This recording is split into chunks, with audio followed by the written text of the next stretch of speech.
شماره 25.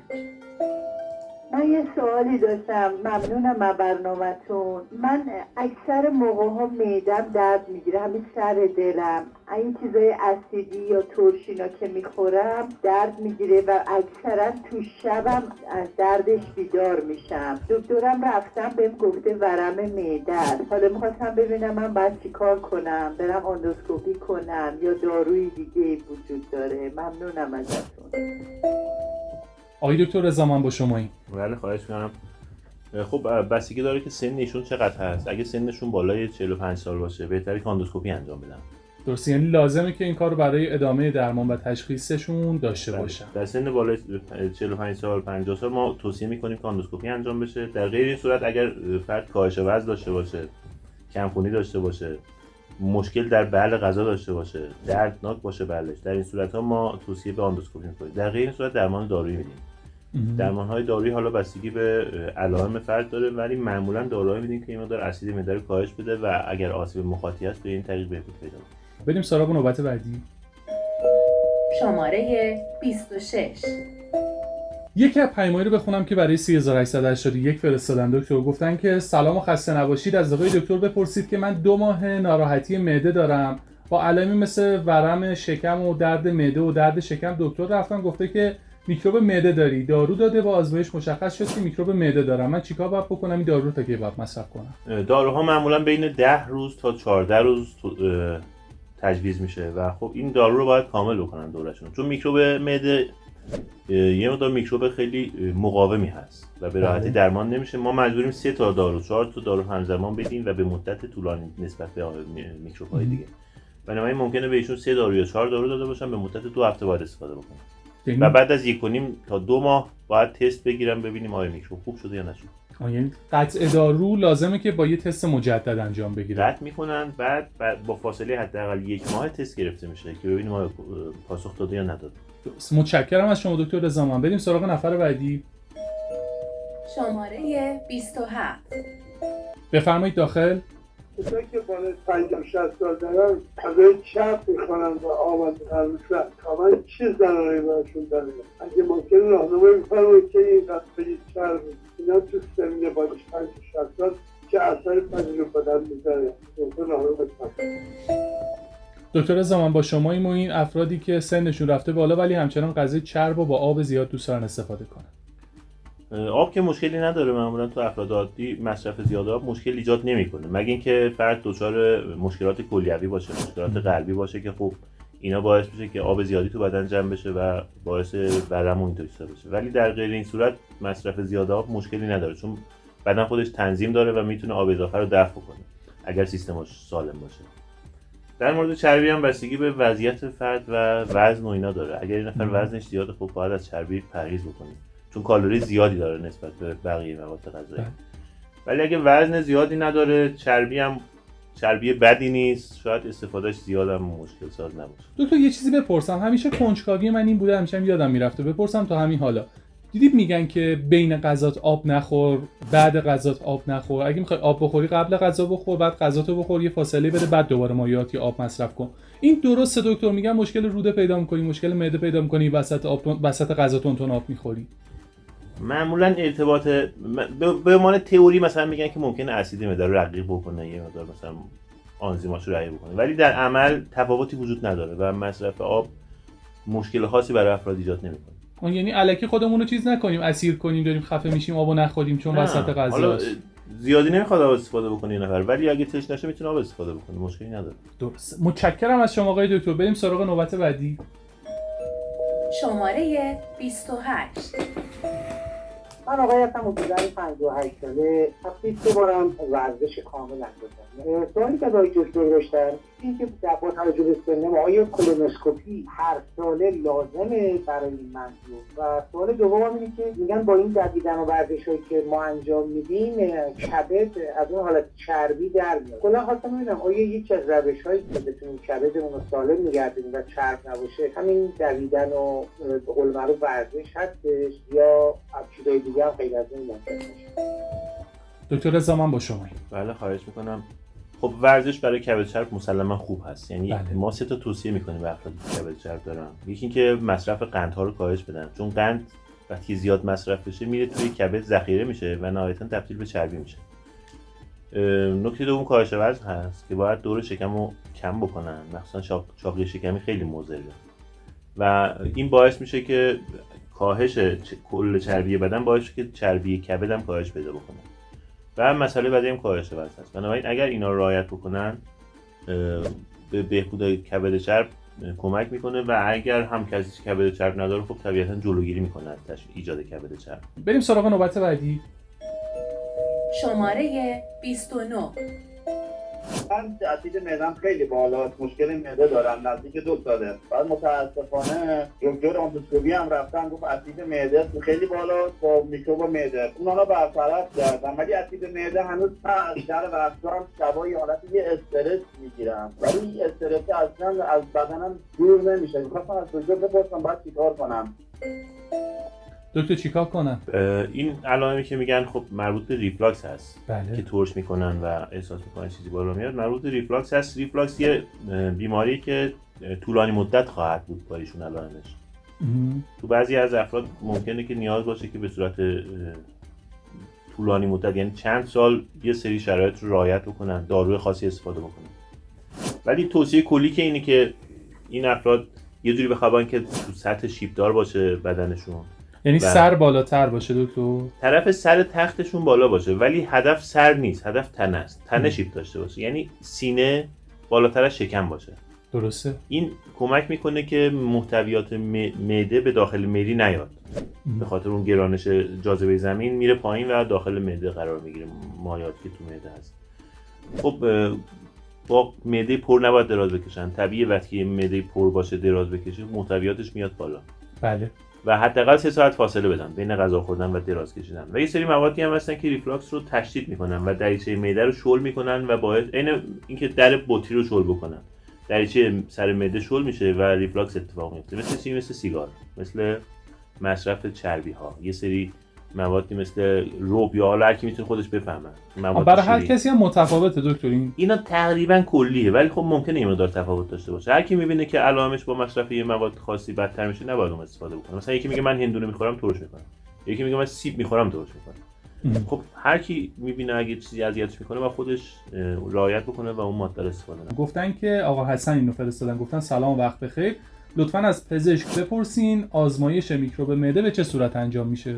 آزمایش میکروب معده به چند روش انجام میشه. یکی این که ما موقع اندوسکوپی نمونه میگیریم و خب از روی نمونه‌ای که موقع اندوسکوپی گرفته میشه میتونیم تشخیص بدیم که میکروب داره یا نداره. اینم به 2 صورته، یا همونجا موقع اندوسکوپی وارد یه ماده‌ای میکنیم یا اینکه میفرستیم آزمایشگاه و تو بافت میبینن که آیا میکروب داره یا نداره مخاطب. خب این مستلزم انجام اندوسکوپیه. این مقدار خب سخت‌تره. ولی روش‌های دیگه هم هست مثل آزمایش آنتیژن توی مدفوع که خب یه تست مدفوع میدن، آنتیژن میکروب رو پیدا میکنن و اگه وجود داشته باشه خب نشانه وجود میکروب معده است. یا اینکه تست تنفسی هم هست که میتونن افراد یه ماده رو استفاده بکنن و فوت کنن توی یه دستگاهی و وجود یه سری مواد تو آزمایش نشون میده که میکروب معده داره. گفتن که سلام دوستان عزیز این ساختمان، چند روزی از ضعف معده دارم، یعنی خیلی احساس گرسنگی میکنم و اخیراً اینجوری شدم. تو رو خدا تا 100 کیلو نشدم به دادم برسی. 57 سالم، خانم هستم از تهران. اینو خانم حسینی برامون فرستادن. آقای دکتر چیکار کنم با این ضعف معده؟ مشکل زخم معده میتونه باشه دکتر یا مشکل معده میتونه باشه؟ الزاماً به معنی وجود زخم نیست این علائم، ولی ممکنه زخم هم باشه. ولی چون سنشون بالاست بهتره که یه اندوسکوپی انجام بدن حتما اگه انجام ندادن تا 3-4 سال اخیر.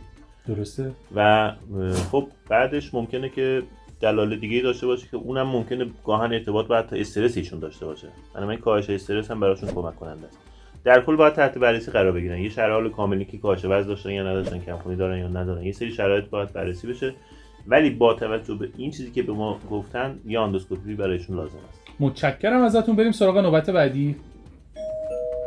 شماره 31. من 61 سالمه. بعضی مواقع احساس میکنم که سر دلم سوزش پیدا میکنه و این اسید معده میاد تا تلخم میشه. میخواستم بدم هر موقع غذا که میخورم، مثلا خود سبزی پخته رو میخورم، دچار مشکل میشم، اما خود سبزی که میخورم هیچ مشکلی برام نداره. میخواستم بدم آیا اینا مربوط به همین زخم معده میشه؟ دکتر میدونید اینا کدوم دسته از افرادن؟ همونایی هستن که تو جوونیشون ساختمون پزشکان نبوده این نکته ها رو بگیره، تو جوونی رعایت کنن، الان که یکم سنشون رفته بالاتر مشکلاتو پیدا کردن. چیکار کنن دکتر حالا؟ خب ایشون علائمشون اونجوری که میگن مربوط به ریفلاکس هست، درست بله. میکنن و خب چربی ها یکی از موادی هستن که مواد غذایی که به صورت مشخص باعث تشدید ریفلاکس میشن و این قرمه سبزی هم سبزی سرخ شده داره دیگه. بله. و خب این میتونه باعث تشدید علائمش بشه. درست. توصیه کلی این هست که همون چیزی که کلی که گفتیم و پرهیز از استفاده از مواد چرب و سرخ شده. متشکرم ازتون. بریم سراغ نفر بعدی. شماره 32. دکتر یه دونه بپرسم، اینا رو من سعی می‌کنم چیزی که خیلی رایجی بپرسم، حالا شاید هم خیلی علمی نباشه ولی بپرسم براتون. از بین پیامایی که برای 3881 فرستادن دکتر گفتن سلام، آیا مصرف سیرابی برای معده مفیده؟ میگن معده رو قوی‌تر می‌کنه یا اصلا برعکس مضر؟ این نه ارتباطی نداره، نه بد نه خوبه. یعنی نمیشه برای بگیم معده که تاثیر نداره. تصور می‌کنیم تصور اشتباهی داریم می‌کنیم. حالا یه سوال دیگه هم دکتر بخونم چون بچه‌ها نوبت زدن دیگه، این نوبت مفید استفاده بشه. گفتن سلام، من 46 سالمه، راننده کامیونم، اکثر وقتا وعده غذاییم جابجا میشه و گاهی اوقات هم نمیرسم کلا غذا بخورم و به جاش چای میخورم. این باعث زخم معده میشه؟ ممنون، تشکر. باعث زخم نمیشه ولی باعث علائم میشه، ممکنه باعث درد و اینا بشه و در کل هم حذف رژیم غذایی توی وعده کار زیاد خوبی نیست. بهتره که یه وعده رو به صورت کامل حذف نکنن افراد. درسته. فاصله های زیاد بین غذا هم دکتر بده؟ خب فاصله های زیاد ممکنه که باعث یه سری آسیب ها بشه دیگه. درسته.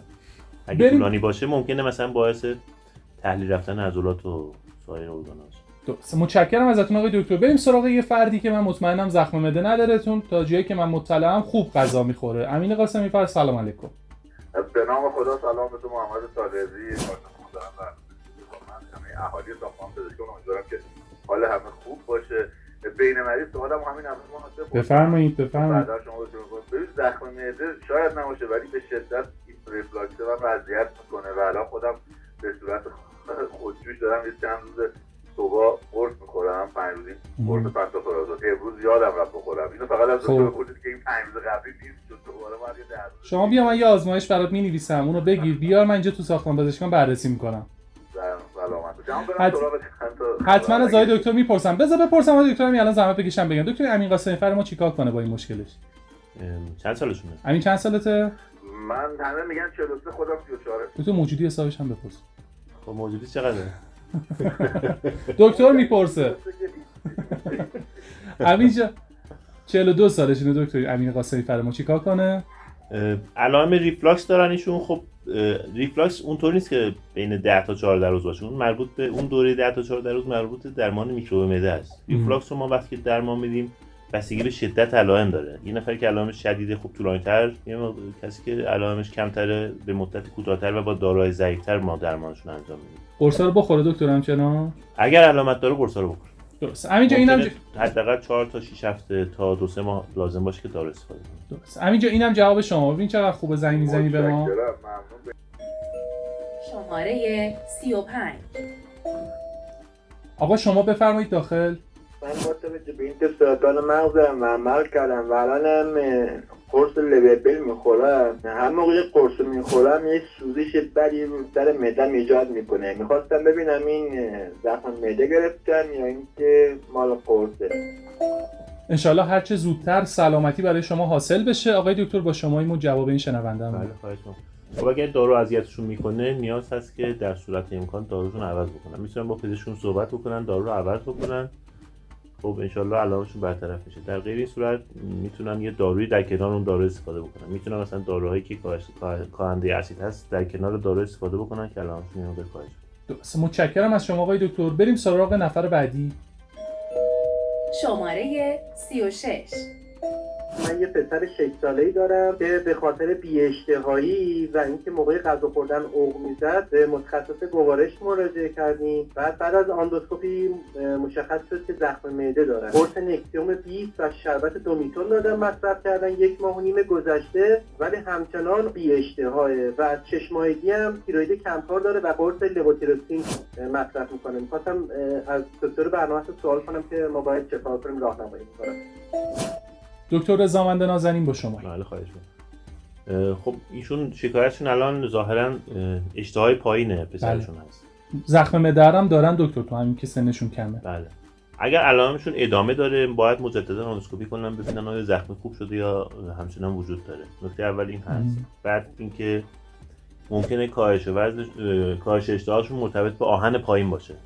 چون اون زخمی که ایجاد شده به تدریج خونریزی میکنه و این خونریزی باعث شه که همراه خون، چون در داخل خون آهن هست، آهن هم از دست بره و فرد دچار کمبود آهن بشه. درسته. بنابراین باید سطح آهنشون چک بشه، سطح تیرویدشون چک بشه، چون کمکاری تیروید هم بی‌اشتهایی میده.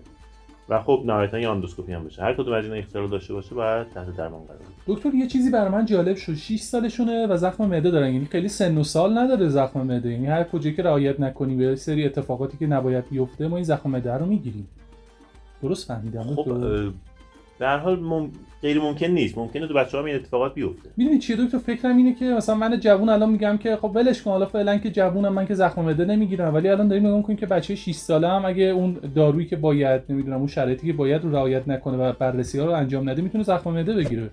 در مورد ایشون باید بررسی بشه علت زخمش چیه، آیا میکروب معده داره، آیا داروی خاصی استفاده می‌کرده. و بعضی افراد هم ممکنه اصلا دچار افزایش اسید معده بشن تو یک شرایط خاصی. خب علتش باید مشخص بشه که چرا زخم ایجاد شده که بعد بشه درمانش کرد. احتمالاً میکروب معده ایشون داشتن که حالا اگه نیاز باشه باید درمان کنه. درست، متشکرم از شما دکتر. حالا که راجع به میکروب معده حرف زدید، یه عزیزی بفرمایید داخل که توی شرح حالش راجع به میکروب معده میخواد سوال بپرسه. شماره 37. این راجع به میکروب معده صحبت کردم، ولی اصلا راجع به میکروب معده نگفتن که این از کجا تشکیل میشه، چجوریه، مثلا راه پیشگیریش چیه. این میکروب اسمش هلیکوباکتر پایلوری هست، از طریق دهان وارد معده میشه. بله. خب حالا این که از کجا وارد شده واقعا دیگه نمیشه تشخیص داد که یه نفر از کجا اینو گرفته، ولی مسیرش از مسیر دهان هست. و خب درمانش هم سخت هست. تقریبا یه خورده ما مجبوریم که داروها و رژیم‌های متعدد روش آزمایش بکنیم. قسمت بعدی سوالشون من یادم رفت چی بود؟ اینو خود میکروب معده رو پرسیدن، درمانش چجوریه خودشو توضیح بدید، اینکه چه اتفاقاتی میفته اگه این باکتری و میکروب رو داشته باشیم. این میکروب دو تا عارضه مهم ممکنه ایجاد کنه، یکی میگه زخم ایجاد بکنه. این همین زخم معده که دلیلش. زخم معده که دلیل عمده‌اش همین میکروب معده است. و یکی هم این که ممکنه با احتمال کم البته باعث ایجاد سرطان معده بشه. دکتر تو غذا و این چیزا اونه، یعنی خود و خوراکمونه زیاد مشخص نیست. این یه میکروبیه که انتقالش سخته، یعنی به راحتی منتقل نمیشه. و اغلبا تو بچگی افراد مبتلا به این بیماری میشن. یعنی نفر اگر درمان بکنه احتمال ابتلا، اگه درمانش موفقیت آمیز باشه، این نفر ممکنه درمان بکنه و درمانش ناموفق باشه.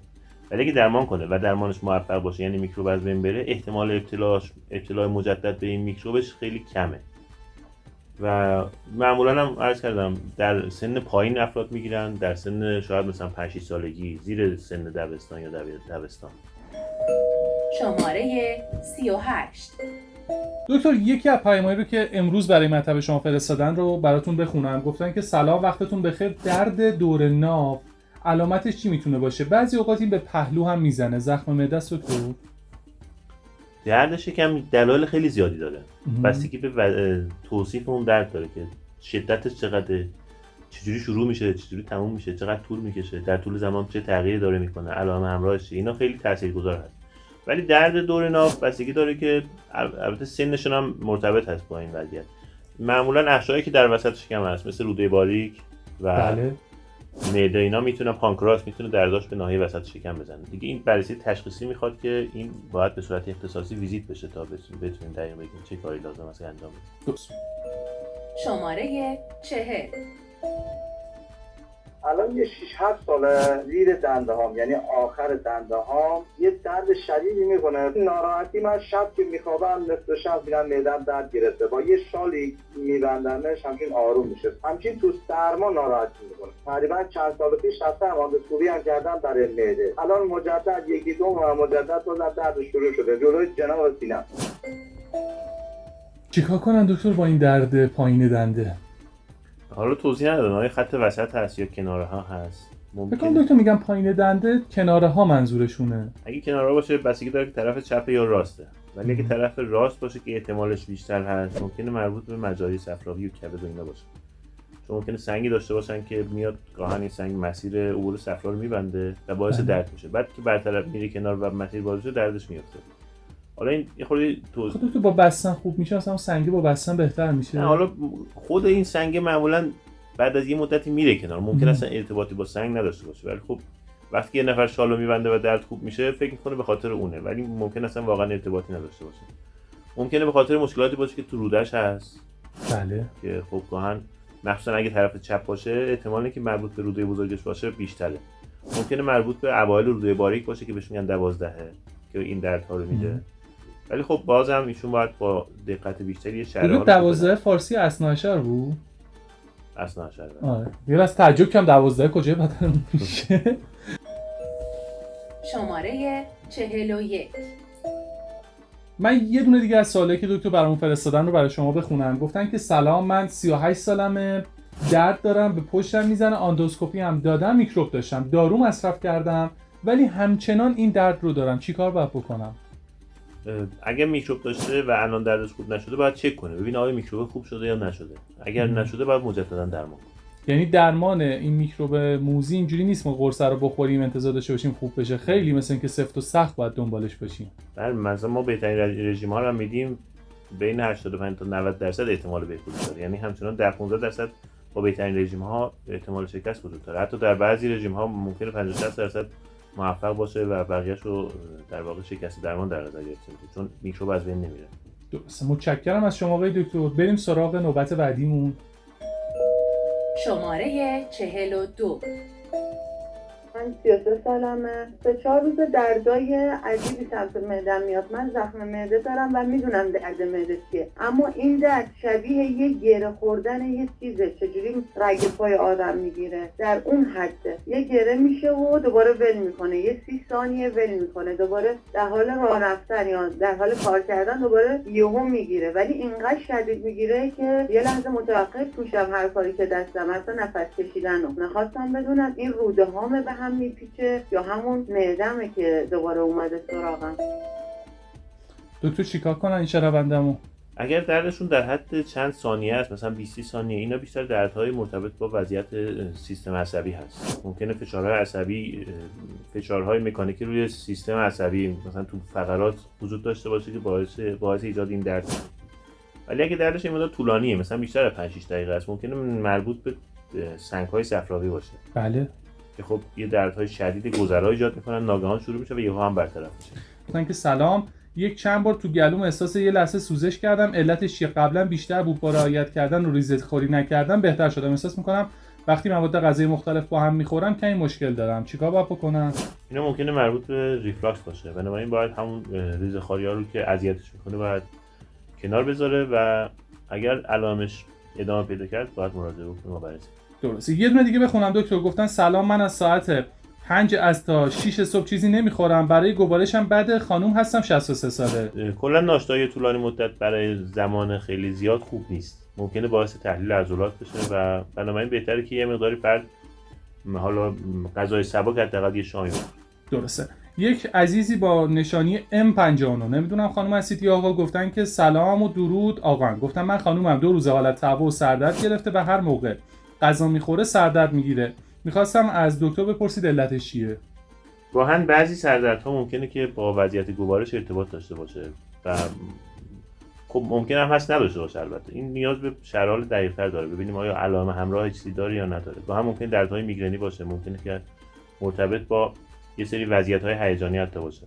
درسته. یه دونه دیگه بخونم دکتر. اینو آقا امیر برامون فرستادن، گفتن که سلام، من خانومم 5 سال پیش آندوسکوپی کرده و گفتن ورم معده داره، خوب شده بود تا الان دوباره حالش به هم میخوره، هرچی میخوره بالا میاره. اندوسکوپی هم کردیم دوباره، دکتر دارو داده. بعد خانومم حامله هستن، دکتر ماما مصرف دارو رو قطع کرده. دارویی که واسه معده هست میخواستم نظر دکتر رو بدونم چیکار باید کنم. خانومشون هم 28 سالشه آقای دکتر. خب ایشون بارداره، البته نگفتن هفته چند، ولی بله. احتمال زیاد داره که این تهوع استفراغش ناشی از بارداری باشه و خب اون وقت باید داروهای ضد تهوع استفاده بکنه و در صورت نیاز میتونه داروهای معده استفاده بکنه. یعنی داروهای معده آسیبی برای جنین ایجاد نمیکنه. متشکرم از شما جناب آقای دکتر غلامرضا رضامند، متخصص محترم داخلی و فوق تخصص گوارش و کبد که امروز کنار ما جوانای ایرانی بودید دکتر.